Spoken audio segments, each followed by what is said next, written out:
العالمين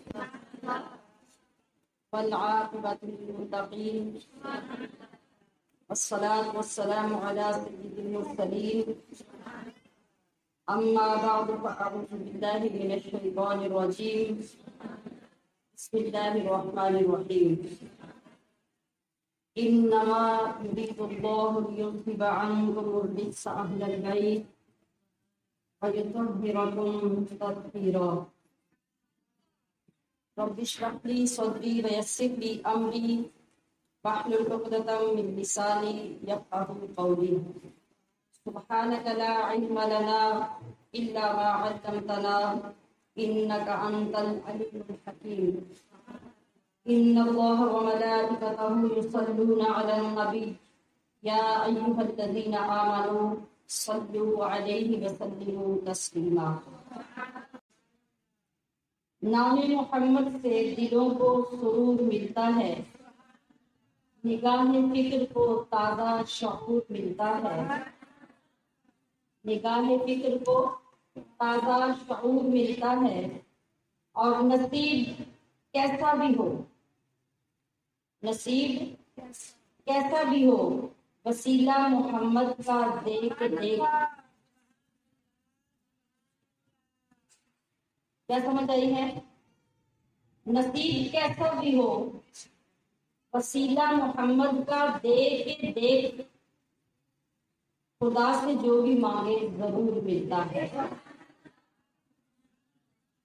خدا سے جو بھی مانگے ضرور ملتا ہے، بشرطے کہ عقیدہ بھی درست ہو، یقین بھی کامل ہو، اور دل سے وسیلہ پیش کیا جائے تو پھر جو مانگیں گے وہی ملے گا۔ حضرت امام شافعی رحمۃ اللہ علیہ کا فرمان ہے کہ میں نبی محمد صلی اللہ علیہ وسلم کی اولاد سے محبت کرتا ہوں،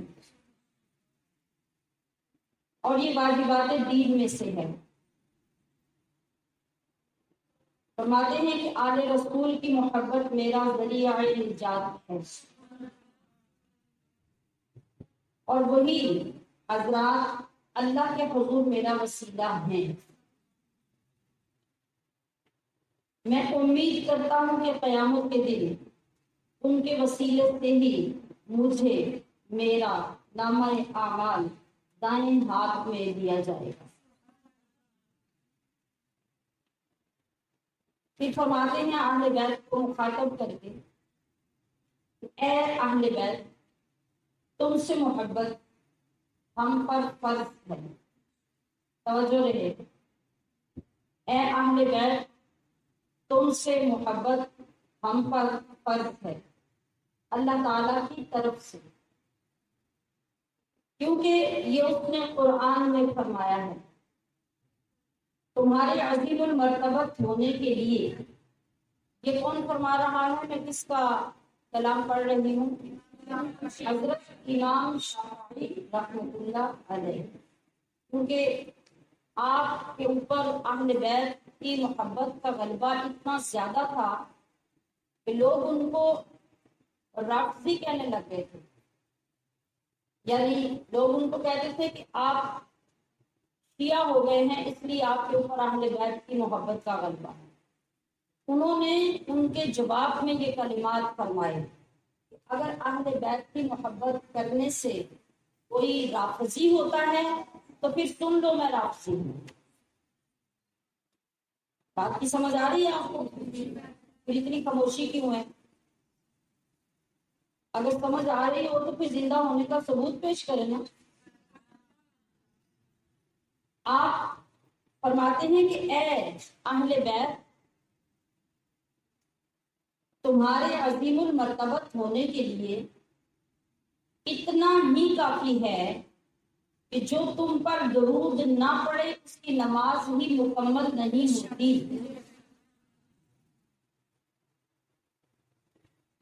جیسے اللہ نے نبی علیہ السلام کو ساری کائنات سے افضل بنایا ہے، ایسے ہی آپ کے خاندان اور آپ کی اولاد کو بھی ساری کائنات سے افضل بنایا ہے۔ عالی گھرانہ، عالی نسب، عالی خاندان۔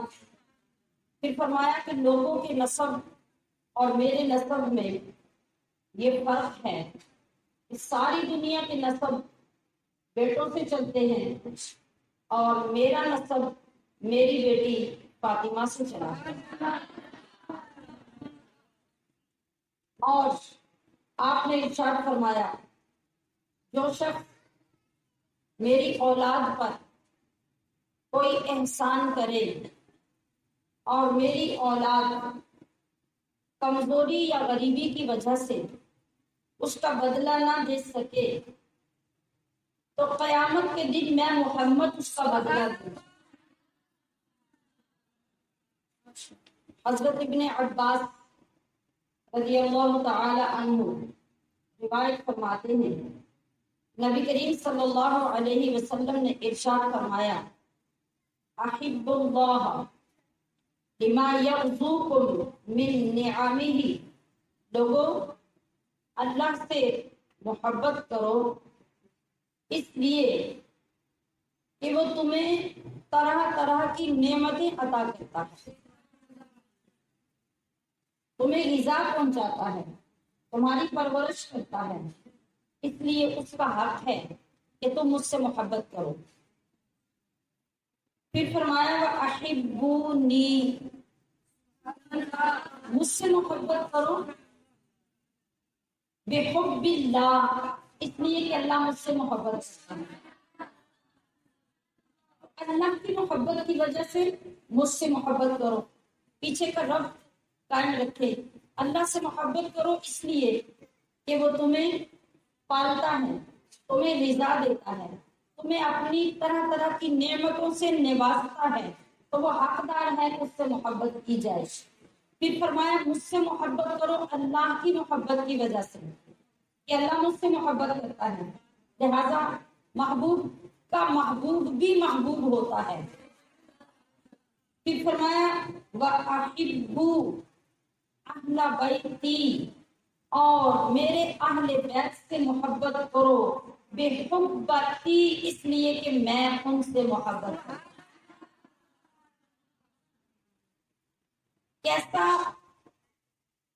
جوڑ دیا سارے رشتوں کو، ایک چین بنا دی، سلسلہ بنا دیا، ایک لڑی بنا دی۔ اللہ کی محبت، رسول اللہ کی محبت اور اہل بیت اطہار کی محبت یہ آپس میں جڑی ہوئی ہے۔ اور جو شخص ان میں سے کسی محبت میں بھی کمی کرے گا اس کے مطابق اس کے ایمان میں کمی آتی جائے گی۔ ہمشیران محترم، اللہ رب العزت نے جو کچھ بھی ہمیں عطا فرمایا ہے اس سب کو پیچھے کی طرف دیکھتے جائیں تو سب کی ابتدا اور سب کی انتہا محمد الرسول اللہ کی ذات پر ہے۔ اللہ تعالیٰ قرآن مجید میں ارشاد فرماتا ہے هو الذی خلق لکم ما فی الارض جمیعا، اللہ وہ ہے جس نے تمہارے لیے وہ سب کچھ بنایا جو زمین میں ہے۔ زمین کی تمام نعمتیں، تمام غذائیں، انواع و اقسام کے کھانے، یہ اللہ نے تمہارے لیے پیدا کیا۔ کیا سمجھ آئی کہ یہ جتنی بھی نعمتیں اللہ نے دنیا میں پیدا کی ہیں ان کا سبب کیا ہے؟ انسان۔ خلق لکم، تم سب کے لیے اس نے پیدا کی ہیں۔ جو کچھ بھی زمین میں ہے، وہ پانی ہے، وہ کھانا ہے، وہ سبزیاں ہیں، وہ ترکاری ہے، وہ اناج ہے، وہ پھل ہیں، سب کچھ تمہارے لیے پیدا کیا۔ تو ان چیزوں کے پیدا کرنے کا سبب کون ہوا؟ بولیے، کون سبب ہوا؟ انسان۔ اور انسان کے پیدا ہونے کا سبب کون ہوا؟ اللہ سبب تو نہیں ہے، اللہ تو خالق ہے۔ انسان کے پیدا ہونے کا سبب کون ہے؟ سیدنا آدم علیہ السلام۔ آدم علیہ السلام پیدا ہوئے تو پھر انسان پیدا ہوا، تو ہم سب کی تخلیق کا سبب کون ہوا؟ بولیے بولیے، حضرت سیدنا آدم علیہ السلام۔ تو آدم علیہ السلام کے پیدا ہونے کا سبب کون ہے؟ محمد الرسول اللہ۔ تو پھر ساری کائنات کا سبب کون ہوا؟ آمینہ کا لال، اللہ کا نور نظر، رب کا محبوب، نبیوں کا سردار محمد الرسول اللہ، ساری کائنات اور کائنات بھر کی نعمتوں کا سبب ہے۔ آج ہمیں جو کچھ بھی جسمانی طور پہ، روحانی طور پہ، ظاہری طور پہ، باطنی طور پہ انعام و اکرام ملتے ہیں، نعمتیں ملتی ہیں، تو وہ دراصل سب کیا ہیں؟ آقا دو عالم علیہ السلام کے صدقے سے اور آپ کے سبب سے۔ تو پھر اسی طرح سے اگر ہمیں اہل بیت اطہار کی محبت نصیب ہوئی یا ان کا ذکر کرنے کا موقع نصیب ہوا، یا ہر سال کبھی محرم کے نام پر، کبھی ربیع الاول کے نام پہ، کبھی رمضان المبارک کے نام پہ مختلف اذکار سے ہمیں قلوب و اذہان روشن کرنے کی توفیق ملتی ہے، تو یہ سب صدقہ کس کا ہے؟ محمد رسول اللہ صلی اللہ تعالی علیہ وسلم کا۔ تو آج ہم نے اہل بیت اطہار کی ڈائریکٹ محبت کے موضوع کو آگے نہیں چلانا، آج صرف ہم نے اہل بیت کی وہ خصوصیات جو اللہ پاک نے کسی کی اولاد میں، کسی کی آل میں، کسی کے خاندان میں نہیں رکھی، جو آقا علیہ السلام کی اہل بیت کو عطا کی ہیں۔ آج ہم پہلے چند خصوصیات اہل بیت اطہار کی سن کر اپنے قلوب و اذہان کو تیار کریں گے، پھر آپ کی محبت اور اہل بیت کی پہچان یہ ہم کل کے اگلے پروگرام میں انشاءاللہ عزیز کریں گے۔ پچھلے سال میں آپ کو یاد ہوگا ہم نے کن ہستیوں کو موضوع سخن بنایا تھا 9 دن میں؟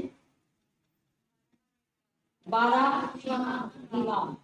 تو اس مرتبہ ابھی ہم ان 1-2-3 دنوں میں اہل بیت اطہار کی شان، فضیلت، ان کی پہچان پر وقت صرف کریں گے، اس لیے کہ اس کی پہچان چونکہ ہمارے ایمان کا حصہ ہے۔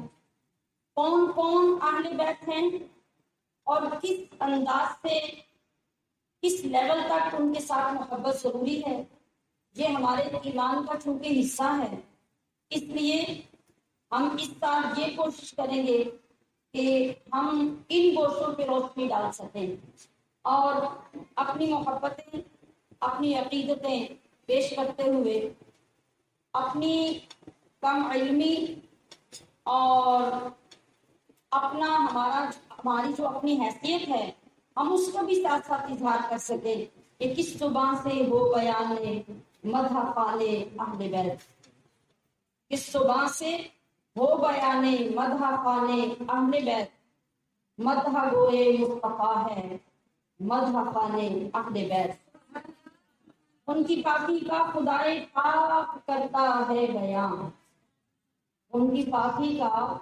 خدائے پاک کرتا ہے بیان، آیا تطہیر سے ظاہر ہے شان اہل بیت۔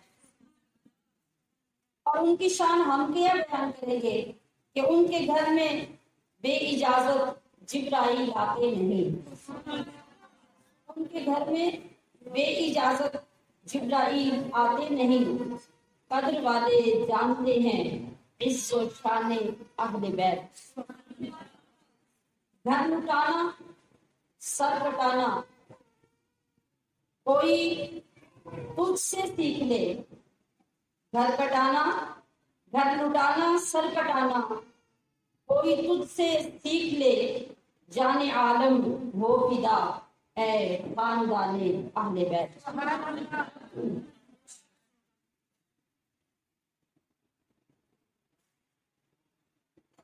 اہل بیت اطہار کی خصوصیات میں پہلی خصوصیت ملاحظہ کیجیے، یہ خاندان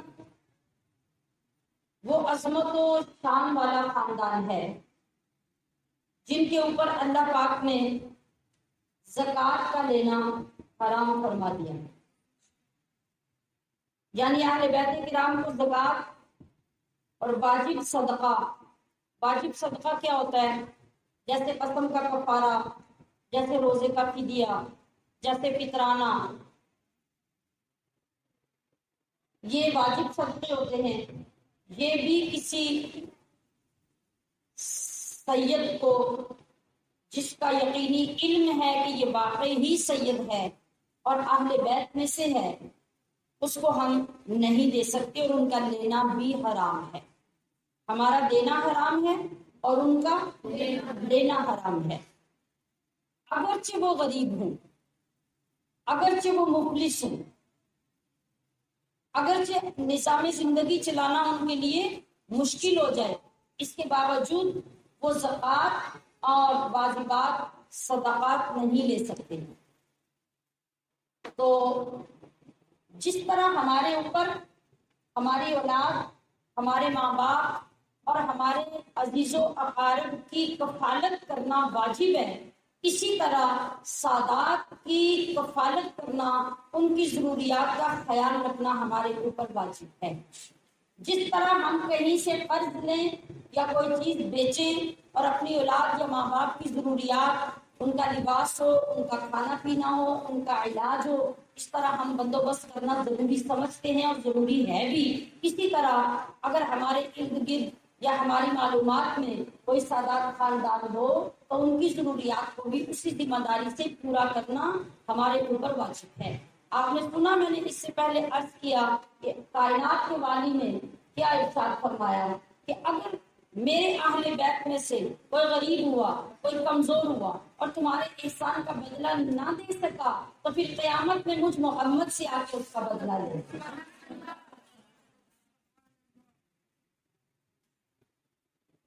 جی، اور زکوٰۃ کا مال حرام کیوں کیا؟ سادات پر، اہل بیت پر کیوں حرام کیا؟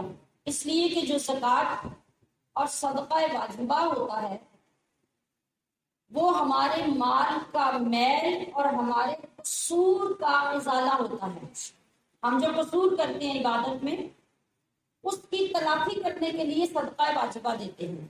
مثلا روزہ نہیں رکھا تھا تو قصور کیا تھا نا، اس کا فدیہ دیا، قسم کھائی تھی تو قصور کیا تھا نا، اس کو توڑا، اب اس کا کفارہ دیا۔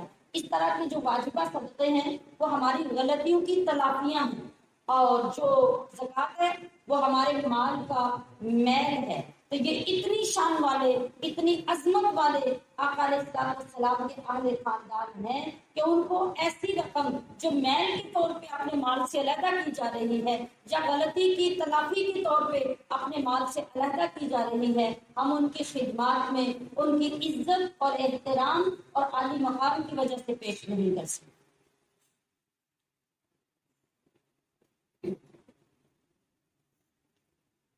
اور اب جو آپ صلی اللہ تعالی علیہ وسلم نے اس کے لیے وضاحت فرمائی کہ جو بنی ہاشم ہیں، آپ کا جو خاندان ہے، آپ کے خاندان کے جو سربراہ حضرات ہیں، آگے جن کی اولادوں کو بنی ہاشم کہا جاتا ہے، ایک تو اولاد ہوگی حضرت امام حسن علیہ السلام اور دوسری امام حسین علیہ السلام کی۔ اس کے علاوہ جو بنی ہاشم ہوں گے، نبی کریم صلی اللہ علیہ وسلم کا جو خاندان، جو ہاشمی خاندان ہے، اس میں جن لوگوں کی اولادوں کو زکوٰۃ نہیں دی جائے گی وہ ہوں گے ایک حضرت علی کی اولاد. حضرت علی کی جو اولاد حضرت فاطمہ الزہرا سے ہے وہ تو حسنی اور حسینی سید کہلاتی ہیں. حضرت امام حضرت علی رضی اللہ تعالی عنہ کی جو اولاد حضرت فاطمہ الزہرا کے علاوہ باقی بیویوں سے ہے، سمجھ آ رہی بات کی؟ وہ آپ کی اولاد اس میں شامل ہوگی، یعنی بنی ہاشم میں وہ اولاد کہلائے گی. حضرت علی کی اولاد، حضرت جعفر کی اولاد، حضرت عقیل کی اولاد، حضرت عباس کی اولاد اور حضرت حارث کی اولاد. حضرت حارث اور حضرت عباس یہ نبی کریم صلی اللہ علیہ وسلم کے بھی اور حضرت علی المرتضیٰ کے بھی چچا ہیں دونوں. حضور نبی کریم صلی اللہ علیہ وسلم اور حضرت علی المرتضیٰ دونوں چچا کے بیٹے ہیں نا. حضرت علی نبی علیہ السلام کے چچا کے بیٹے بھائی بھی ہیں جو حضرت ابو طالب کے بیٹے ہیں. اس کے علاوہ آپ کے چچا حضرت حارث اور آپ کے چچا حضرت عباس، ان کی اولادیں بھی بنو ہاشم میں آئیں. اور حضرت علی، حضرت جعفر، حضرت عقیل یہ تینوں بھائی ہیں، ان کی اولادیں بھی بنو ہاشم میں آئیں. ان 5 افراد کی اولادیں بنو ہاشم کہلاتی ہیں اور ان میں سے بھی کسی کو کوئی شخص زکوٰۃ نہیں دے سکتا اور یہ لوگ آپس میں بھی ایک دوسرے کو زکوٰۃ نہیں دے سکتے. یعنی ہاشمی لوگ آپس میں ہاشمی کو، سید کو بھی زکوٰۃ نہیں دے سکتا اور کوئی دوسرا شخص باہر کے خاندان سے بھی ان کو زکوٰۃ نہیں دے سکتا. ان کا دینا حرام، ان کا دینا حرام. دوسری خصوصیت آقا علیہ الصلوۃ والسلام کے اس مقدس خاندان یعنی اہل بیت میں کیا ہے کہ یہ تمام اہل بیت حسب میں بھی اور نسب میں بھی تمام انسانوں سے افضل و اعلیٰ ہیں. حضرت عبداللہ بن عمر رضی اللہ تعالی عنہ سے روایت ہے کہ رسول کریم علیہ الصلوۃ والتسلیم نے فرمایا کہ اللہ تعالی نے حضرت اسماعیل علیہ السلام کی اولاد میں سے قبیلہ کنانہ کو منتخب کیا. کنانہ میں سے قریش کو افضل بنایا اور قریش میں سے بنی ہاشم کو افضل بنایا اور بنی ہاشم میں سب سے زیادہ افضل مجھے بنایا.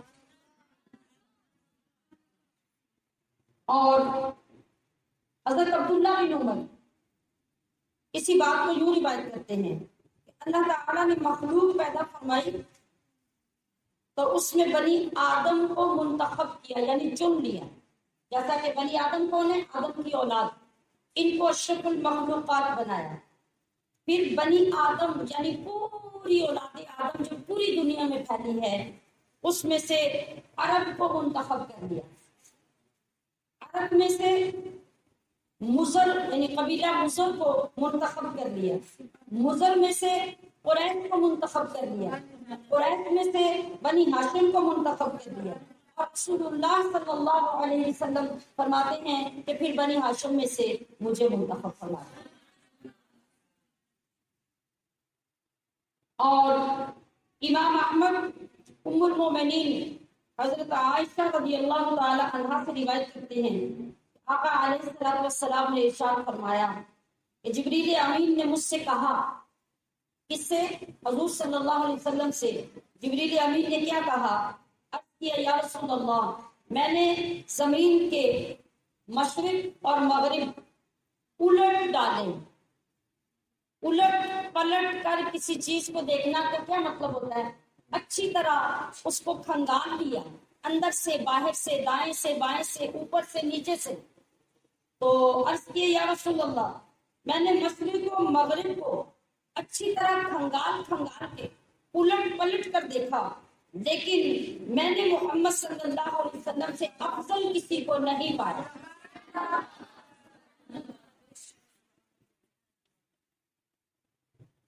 تو آپ دیکھیے اللہ تبارک و تعالیٰ نے وہ پورا سلسلہ جو اعلیٰ ترین تھا، اس اعلیٰ ترین سلسلے کی غلامی ہم جیسے گناہگاروں کو عطا فرما دی۔ اب تیسری فضیلت یہ ہے کہ سرکار اکرم صلی اللہ تعالی علیہ وسلم کی رشتہ داری اور آپ کے نسب کے علاوہ قیامت کے دن ہر رشتہ داری، ہر نسب منقطع ہو جائے گا، ختم ہو جائے گا۔ یعنی وہاں جا کے کوئی شخص کسی کو یہ نہیں کہہ سکے گا کہ میں تیرا رشتہ دار تھا، تو میرا رشتہ دار تھا، تو میرا بھائی تھا، حتیٰ کہ تو میرا باپ تھا، تو میری ماں تھی۔ ماں بھی انکار کر دے گی، باپ بھی انکار کر دے گا، بھائی بھی انکار کر دیں گے، دوست بھی بھاگیں گے، شوہر بیوی سے، بیوی شوہر سے بھاگے گی، کوئی کسی کو پہچانے گا نہیں، سب ایک دوسرے کا انکار کر دیں گے۔ کس وجہ سے؟ قیامت کی دہشت اتنی ہوگی، خوف اتنا ہوگا کہ کسی کو کوئی یاد ہی نہیں رہے گا۔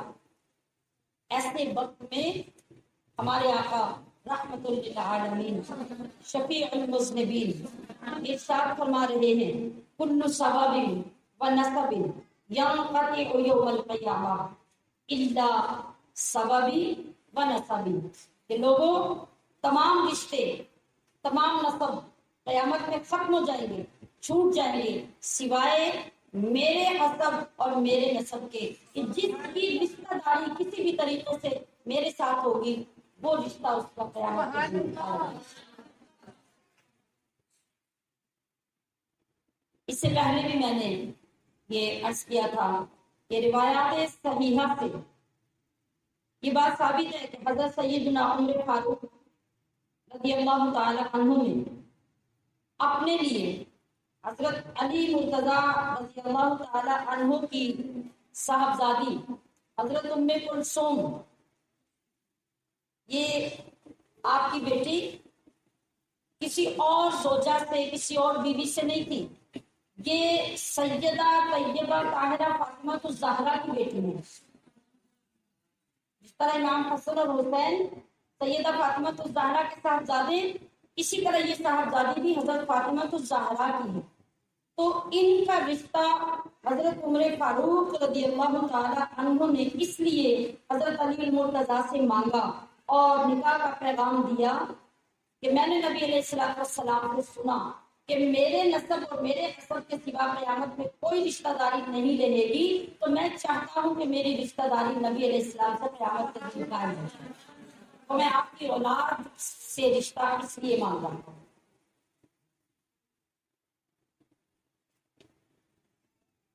اور اس کے بعد جو چوتھی خصوصیت اللہ پاک نے اہل بیت کو عطا فرمائی وہ یہ ہے کہ صحابہ کرام کے زمانے میں اہل بیت کے لیے اشراف کا لفظ بولا جاتا تھا، جس طرح آج سید کا لفظ بولا جاتا ہے۔ تو صحابہ کے زمانے میں نبی علیہ السلام کے اہل بیت کے لیے سید کا لفظ نہیں، اشراف کا لفظ بولا جاتا تھا۔ پھر زمانہ گزرنے کے ساتھ یہ لقب صرف حسنی اور حسینی سادات کے لیے خاص ہو گیا،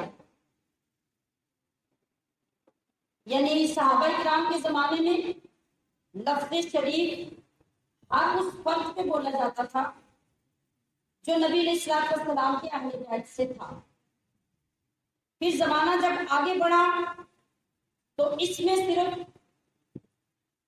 حضرت امام حسن اور حضرت امام حسین کی اولاد کے لیے یہ لفظ بولا جانے لگا۔ کون سا؟ اشراف کا لفظ، یعنی ایک شخص کے لیے جیسے سید لفظ بولا جاتا ہے ایسے اس کے ساتھ لفظ شریف بولا جاتا تھا۔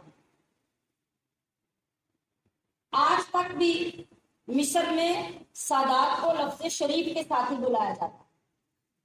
یہ جو ہمارے غیر عرب ملک ہے نا، ان میں حضرت امام حسن اور امام حسین کی اولاد کو سید کہا جاتا ہے، اور وہاں پر شریف کا لفظ بولا جاتا ہے۔ عرب میں ہر بزرگ جو آدمی ہوتا ہے نا اپنے سے بڑا ہوتا ہے، جس کے لیے ہم لفظ محترم بولتے ہیں یا جناب بولتے ہیں، تو عرب میں ان تمام لوگوں کو سیدی کہا جاتا ہے۔ میرے سید، میرے سردار یا میرے محترم، اس کے لیے عرب کا یہ لفظ ہے۔ ہمارے علاقے جو غیر عربی ہیں، جہاں پر ان شہزادوں کی اولادوں کے لیے لفظ سید بولا جاتا ہے۔ یہ بھی صرف نبی کریم صلی اللہ علیہ وسلم کی آل اور اہل بیت کے لیے اعزاز ہے، جو کسی اور خاندان کے لیے نہیں ہے، اور یہ صرف انہی لوگوں کے لیے بولا جائے گا جن کا نسبی طور پر سید ہونا سند کے ساتھ اور شجرے کے ساتھ ثابت ہو۔ جو شخص غیر سید ہے اور اپنے آپ کو سید کہلاتا ہے، اس کے لیے یہ احکام نہیں ہوں گے۔ پانچویں خصوصیت جو اللہ تعالیٰ نے خاص اہل بیت کو عطا فرمائی ہے، وہ کیا ہے؟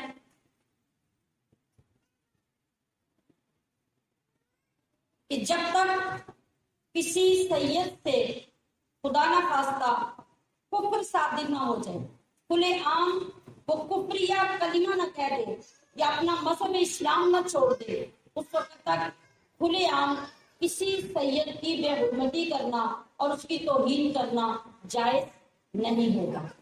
اس کی مثال اعلیٰ حضرت نے یوں دی کہ جب کسی باپ کی اولاد، کوئی غریب ہو، کوئی امیر ہو، کوئی وزیر ہو، کوئی صدر ہو، جس کیٹیگری کا بھی بندہ ہو، تو اس کی اولاد نیک ہو تب بھی اس کی اولاد کہلاتی ہے، اور اگر بری، نافرمان، فاسق و فاجر ہو تب بھی اسی کی اولاد کہلاتی ہے۔ تو اسی طرح اہل بیت میں سے اگر کوئی گناہگار ہوگا تو وہ کہلائے گا اہل بیت ہی، اور کسی غیر سید کو اس کی سرعام توہین کرنے کی اور نافرمانی کی اجازت نہیں ہوگی، بے عزتی کرنے کی اجازت نہیں ہوگی۔ ہاں، اگر وہ بد مذہب ہو جائے، اگر وہ اسلام سے نکل جائے، تو پھر اس کا احترام اور اس کا ادب کسی پر لازم نہیں ہوگا۔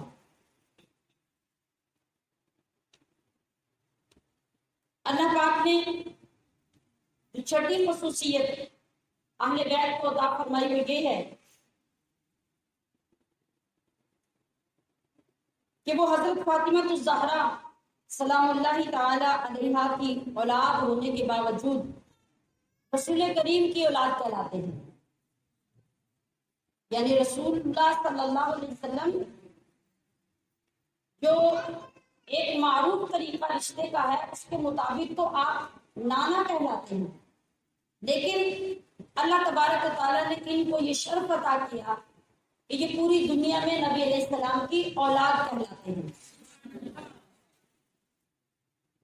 امام طبرانی نے یہ حدیث بیان کی کہ سرکار اقدس صلی اللہ علیہ وسلم نے ارشاد فرمایا، ان اللہ عز وجل جعل ذریۃ کل نبی فی صلبہ فإن اللہ تعالی جعل ذریتی فی صلب علی ابن ابی طالب۔ ہر نبی کے لیے بھی یہی قانون رہا جو باقی لوگوں کے لیے ہے، یعنی ہر نبی کی اولاد اس کی اپنی پشت سے پیدا ہوئی، لیکن آپ علیہ السلام فرما رہے ہیں کہ میری اولاد کو اللہ تعالیٰ نے علی بن طالب کی پشت سے پیدا فرمایا۔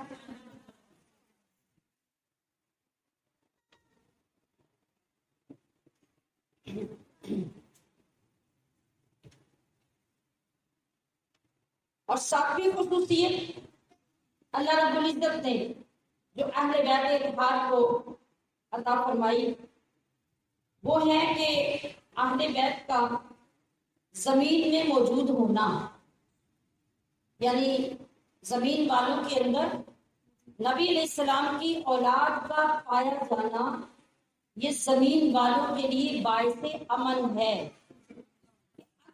زمین پر نبی کی اولاد نہ رہے تو زمین کا امن اٹھا لیا جائے، یعنی اتنا بڑا انعام رسول اللہ کی اولاد کی صورت میں اللہ نے زمین والوں کو عطا فرمایا ہے۔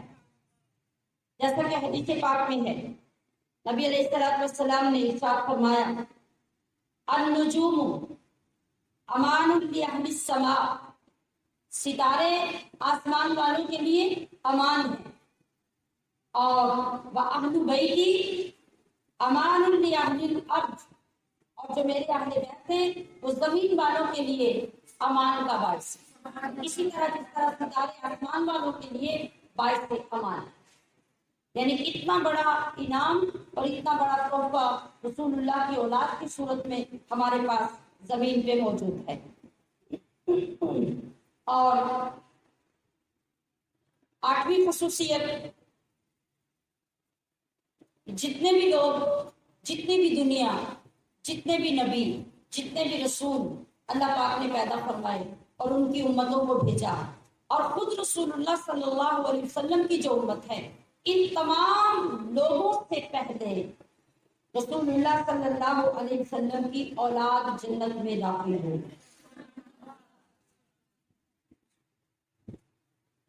حضرت علی رضی اللہ تعالی عنہ روایت فرماتے ہیں کہ میں نے بارگاہ رسالت میں لوگوں کے حسد کی شکایت کی۔ حضور کی بارگاہ میں عرض کیا کہ لوگ حسد کرتے ہیں۔ آپ علیہ الصلوۃ والسلام نے ارشاد فرمایا، کیا تم اس بات پہ راضی نہیں کہ تم 4 میں سے چوتھے ہو؟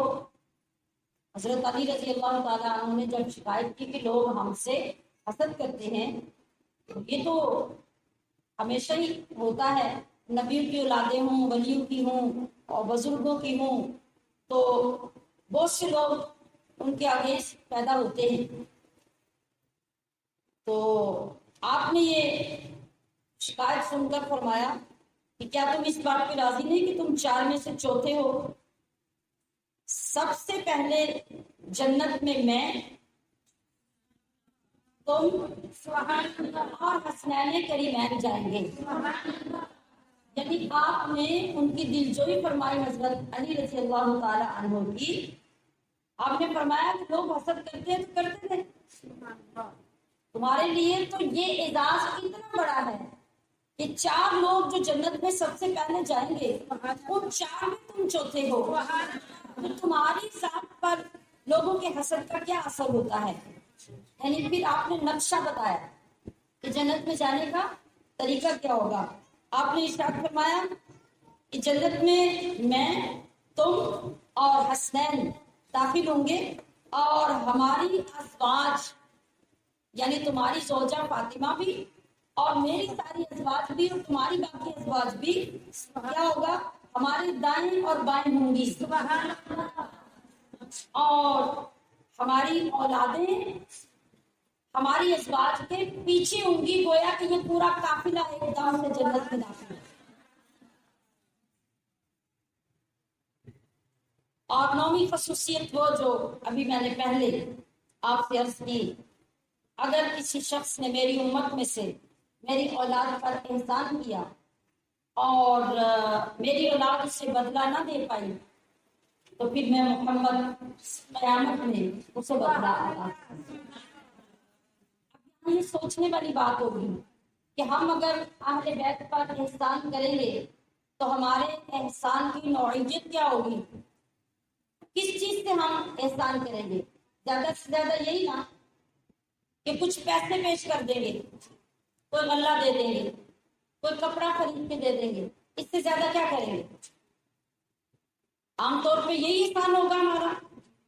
لیکن جب قیامت میں مصطفیٰ کریم کا یہ اعلان ہوگا کہ آؤ میری اولاد پہ احسان کرنے والوں، مجھ سے احسان کا بدلہ لے لو، علیہ السلام کیا بدلہ عطا کریں گے؟ یقیناً شفاعت مصطفیٰ سے کم تو کوئی بدلہ نہیں ہوگا، اور شفاعت جن کی جائے گی ان کا ڈائریکٹ ٹھکانہ تو جنت ہوگا، اس سے نیچے کوئی اور درجہ نہیں ہوگا۔ تو ذرا سوچئے کہ ہمیں کس کے بدلے میں رب کریم اپنے معبود سے کیا دلوائے گا۔ تو یہ کس کے صدقے سے ملا؟ حضور کے اہل بیت کے صدقے سے، جن کی دنیا میں ہم نے عزت کی، اپنے آپ پر ان کو ترجیح دی، تو اللہ نے ہمارے لیے قیامت میں مصطفیٰ کریم کی شفاعت کو لکھ دیا، آپ کی رضا کو لکھ دیا، اور جنت میں بھجوانا ہمارے مقدر میں کروا دیا۔ 10ویں خصوصیت جو اہل بیت اطہار کو اللہ پاک نے عطا فرمائی وہ بہت خوبصورت ہے کہ جو لوگ اہل بیت سے محبت کریں گے، ایک تو یہ کہ ان کے محبت کرنے والوں کا ایمان مکمل ہوگا، اس کے بغیر ایمان مکمل نہیں ہے۔ دوسری بات ہم نے کیا پڑھی ہے، اس سے پہلے بھی کئی مرتبہ سنی کہ اہل بیت اطہار کا مقام امت مصطفیٰ کے لیے کشتی نوح کی طرح ہے۔ کیسے؟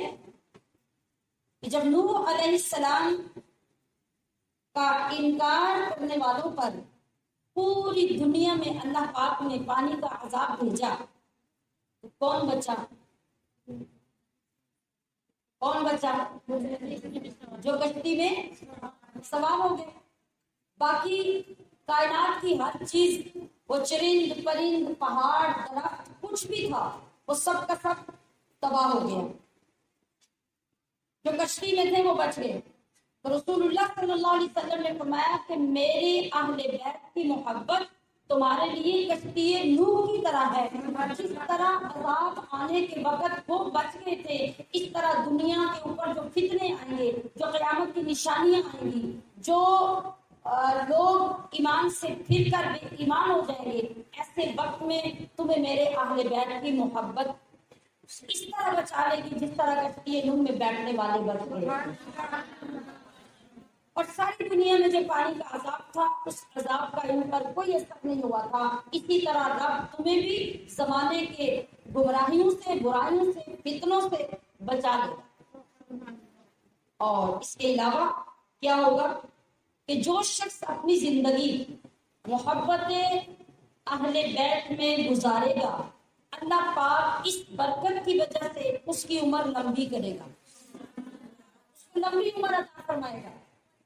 اور قیامت کے دن رسول اللہ کی اولاد سے محبت کرنے والوں کے چہرے رب سفید کر دے گا، چہرے جگمگا رہے ہوں گے، نور علی نور ہوں گے، جو پتہ بتا رہے ہوں گے کہ یہ دنیا میں رسول اللہ کی اولاد سے محبت کرنے والے ہیں۔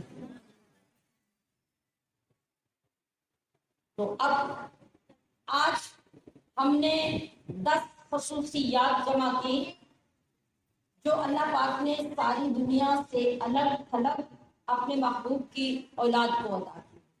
ان 10 خصوصیات کو ذہن نشین رکھنے کی کوشش کیجیے اور ان الفاظ کو اپنے ایمان میں داخل کر لیجیے۔ پارہ ہائے صحف غنچہ ہائے قدس، پارہ ہائے صحف غنچہ ہائے قدس، اہل بیت نبوت پہ لاکھوں سلام۔ آب تطہیر سے جس میں پودے جمے، آب تطہیر سے جس میں پودے جمے، اس ریاض نجابت پہ لاکھوں سلام۔ اور خون خیر الرسل سے ہے جن کا خمیر، خون خیر الرسل سے ہے جن کا خمیر، ان کی بے لوث طینت پہ لاکھوں سلام۔ اللہ پاک ہمیں زندگیوں میں ان راستوں پہ چلنے کی توفیق عطا فرمائے جن راستوں کو اس نے صراط مستقیم فرمایا ہے، جس سے ایمان کی مضبوطی حاصل ہوتی ہے، اور ان مبارک راتوں اور مبارک دنوں کی حاضریوں کے سبب سے اللہ پاک ہماری بخشش فرمائے۔ وما علیہ الا البلاغ المبین۔